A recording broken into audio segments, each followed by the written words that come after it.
Welcome back to my channel path to grow life. दोस्तों, हमारा आज का वीडियो उन नौजवानों के लिए है जो शादी के उम्र को पहुंच चुके हैं, लेकिन उनकी शादी में बहुत सारी रुकावटें और दिक्कतें पेश आ रही हैं।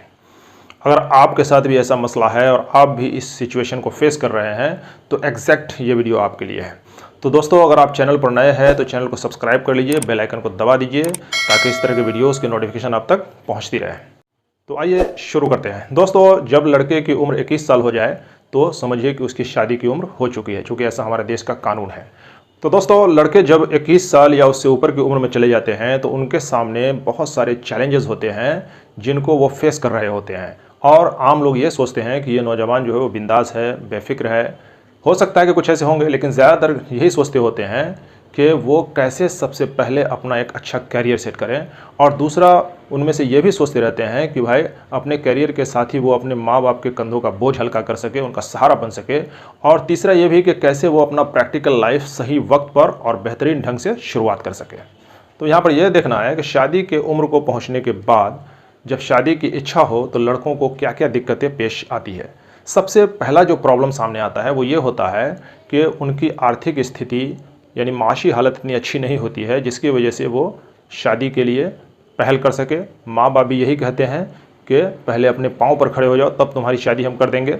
तो ऐसे में मैं उन नौजवानों से यही कहना चाहूँगा कि माँ बाप सही कह रहे हैं, क्योंकि माँ बाप ने प्रैक्टिकली सब चीज़ को एक्सपीरियंस किया है और वो जानते हैं कि शादी के बाद जो है वो अखराजात बढ़ जाते हैं, खर्चे बढ़ जाते हैं, ज़रूरतें बढ़ जाती है, जिसकी वजह से अगर आप उतना अर्निंग नहीं करते हैं कि अपनी ज़रूरतों को कम से कम पूरा कर सकें तो फिर आपकी जो प्रैक्टिकल लाइफ है, जो पार्टनर के साथ नई ज़िंदगी की शुरुआत करने जा रहे हैं, उसमें बहुत सारी दिक्कतें आ सकती हैं।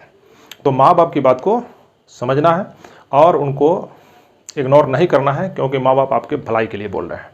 हाँ, ऐसे में यहाँ पर एक बात ये भी जिक्र कर देना अच्छा रहेगा कि ऐसे बहुत कम नौजवान होते हैं खुशकिस्मत कि जिनके माँ बाप के पास सोर्स ऑफ इनकम अच्छा होता है और उनके घर में एक बहू की ज़रूरत भी होती है। तो लड़के का इरादा हो या ना हो, वो लड़के को तैयार कर ही लेते हैं ताकि घर में बहू लाई जा सके। और इस तरह से बहुत कम लड़के होते हैं जिनकी शादी बिना किसी परेशानी के आराम से हो जाती है।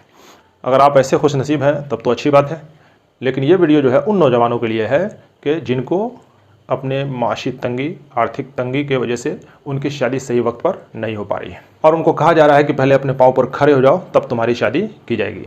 ये पाँव पे खड़े होने का क्या मतलब है? पाँव पे खड़े होने का मतलब ये है कि आप जब पाँव पर खड़े होते हैं दोस्तों, तो उस पर आपके बॉडी का ही सिर्फ लोड होता है। ऐसा नहीं है कि सारे मोहल्ले वाले के बॉडी का लोड आपके पाँव पे आ गया है, ऐसा कुछ नहीं है।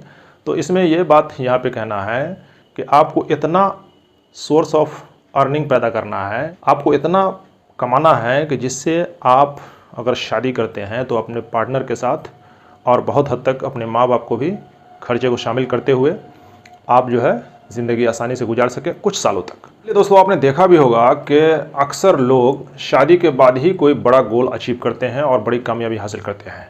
इसलिए शादी से पहले आपको इतना अर्न करना है कि आप उस वक्त के खर्चे को झेल सकें। इसको ऐसा समझ लीजिए दोस्तों कि जब आप लंबे सफ़र पर जाते हैं तो डायरेक्टली कोई भी सवारी आपको आपके डेस्टिनेशन तक नहीं पहुंचाती है। पहले आपको जो है, जैसे रेलवे स्टेशन तक जाना है तो आपको जो छोटी सवारी लेकर के रेलवे स्टेशन तक जाना पड़ता है, या एयरपोर्ट जाना है तो छोटी सवारी से ही एयरपोर्ट तक पहुंच पाते हैं। उसके बाद ही आप आगे का रास्ता जो है लंबी दूरी के लिए तय करते हैं। तो मतलब यही है, ज़िंदगी भी एक सफ़र की तरह है और इस सफ़र में आप जो सोचेंगे कि बस शुरू ही इतना करो कि बस एक बार डेस्टिनेशन भी पहुँच जाओ, तो ऐसा मुमकिन नहीं होता है। शादी के बाद जो है आपको दो फ़ायदे मिलते हैं। पहला फ़ायदा ये है कि आपको हर वक्त हर मोड़ पर साथ देने के लिए, मशवरा देने के लिए आपको एक लाइफ पार्टनर मिलता है। तो अब आप जो शादी के बाद जो कुछ भी प्लान करते हैं उसमें दो दिमागों की ताकत लगती है, और जब दो दिमाग काम करने लगे एक काम के लिए तो वो अकेला दिमाग से ज़्यादा पावरफुल होता है। तो शादी के बाद आप बेहतर ढंग से प्लानिंग कर पाते हैं और आगे के कामयाबी के लिए आगे स्टेप ले पाते हैं। और दूसरी बात जो ये होती है कि शादी के बाद आप जो है प्रैक्टिकल लाइफ का जो है रियल एक्सपीरियंस करते हैं, जिसकी वजह से आपको खुद भी बहुत सारे तजुर्बात होते चले जाते हैं और आपका रास्ता आगे का खुलता चला जाता है कि आपको कब क्या कैसे स्टेप लेने हैं। वहीं दूसरी तरफ अगर कोई लड़का पाँव पे खड़े होने वाली बात को सीरियस ले लेता है तो वो इतना ना बड़ा गोल तय कर लेता है कि वो उस गोल को पूरा करते करते में उसकी शादी की उम्र निकल जाती है और उसे पता भी नहीं चलता है। ऐसे बहुत सारे लड़के हैं, हमने देखे हैं कि वो जो है 30 साल, 35 साल, 40 साल, 45 साल तक पहुंच गए, तब जाके उसकी शादी हुई है। तो दोस्तों, पैसा तो कभी भी कमाया जा सकता है, लेकिन जो उम्र आपकी गुजर गई वो तो आपको वापस नहीं मिलने वाली है। तो ऐसे में याद रखिएगा कि शादी की भी एक उम्र होती है और उस उम्र को क्रॉस करके आप जितना आगे जाते हैं उतना आप जो है अपने ज़िंदगी के साल को खोते हुए चले जा रहे हैं। तो यहाँ पर मेरा मशवरा यही है कि आप जब शादी करने का इरादा करते हैं तो बेहतर है कि आप 25 साल के आसपास में अपनी शादी कर लें, क्योंकि जब आप 25 साल की उम्र में शादी करेंगे तो उम्मीद है कि जब आप 50 साल के होंगे तो उस वक्त आपके बाल बच्चे जो है वो 20 से 25 की एज के होंगे। तो उस वक्त आप उनके कैरियर को सेटल करने में आप काफ़ी कुछ हेल्प कर सकते हैं, क्योंकि उस उम्र में भी आप एक्टिव होंगे। लेकिन जब आपकी शादी 35 साल की उम्र में होती है तो आपके बच्चे जो है 40 साल में होंगे। उसके बाद जब आप 65 साल को पहुँचेंगे तब जाकर के बच्चे की उम्र जो है 25 साल के आसपास पहुँचेगी। और आप जानते हैं कि आज के डेट में 25 साल से पहले तो कैरियर किसी का भी सेट नहीं होता है, मुश्किल से सेट होता है। तो आप 65 साल की उम्र में जा कर के 70 साल की उम्र में जा कर के इतने एक्टिव नहीं रह पाएंगे कि आप जो है अपने बच्चों के कैरियर को सेट करने में आप एक्टिवली कुछ रोल अदा कर सकें।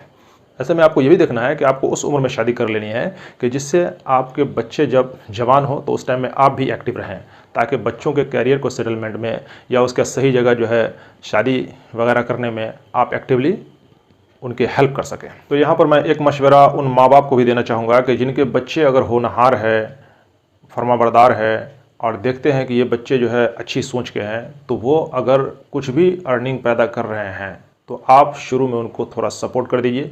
उनकी शादी की ख्वाहिश है, शादी की ज़रूरत है तो उनकी शादी कर दीजिए। फिर देखिएगा कि कुछ दिनों बाद वो खुद अपना रास्ता निकाल लेगा। तो दोस्तों, जो मेरा एक्सपीरियंस था वो मैंने इस वीडियो में क्लियर कर दिया है। और अगर वीडियो अच्छा लगे तो वीडियो को लाइक कर दीजिए, शेयर कर दीजिए। चैनल पर नए हैं तो चैनल को सब्सक्राइब कर लीजिए, बेल आइकन को दबा दीजिए ताकि इस तरह की वीडियोज़ आप तक पहुँचती रहे। Thank you for watching this video.